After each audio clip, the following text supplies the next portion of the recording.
Le jeudi saint, en général, dans toutes les églises catholiques, les prêtres procèdent au lavement des pieds de certains fidèles qui sont choisis et qui s'y sont préparés. Ces fidèles-là sont souvent au nombre de 12, qui rappellent le nombre des apôtres de Jésus. Alors, ce geste, nous l'avons hérité de ce qu'a fait Jésus le jour où il a partagé son dernier repas avec ses apôtres.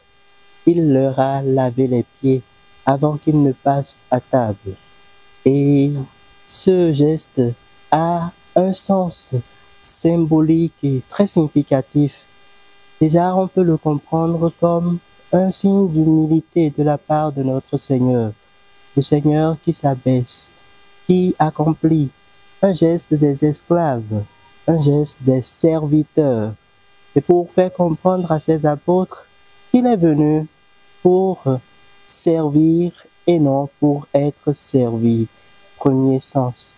Nous pouvons aussi le comprendre comme un geste de purification. L'eau qui sert à purifier, à enlever tous les déchets du corps.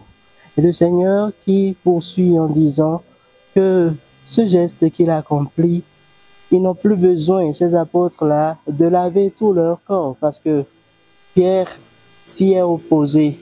Et Jésus lui dit, tu n'as plus besoin de laver tout ton corps, mais plutôt seulement le pied. Le pied, comme pour dire que c'est une manière de laver son pied qui est un peu sale, une manière de le purifier.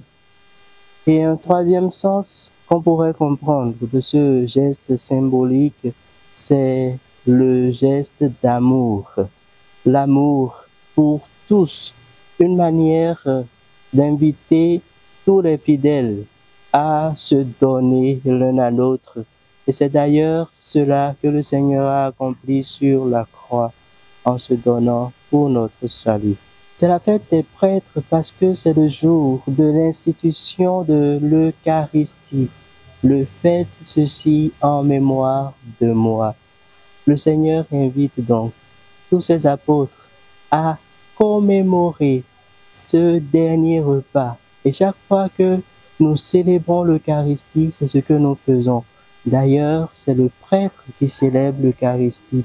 Et parce que c'est le prêtre qui célèbre l'Eucharistie et que c'est la fête de l'institution de l'Eucharistie, alors c'est donc la fête du prêtre. En ce début de Triduum pascal, je voudrais inviter tous les fidèles catholiques qui commémorent ce mystère de la passion, mort et résurrection de notre Seigneur Jésus-Christ à bien vivre ce temps. Que le Seigneur lui-même les accompagne dans tous leurs efforts, qu'il les accompagne durant ce triduum afin qu'ils puissent bénéficier entièrement de ses grâces.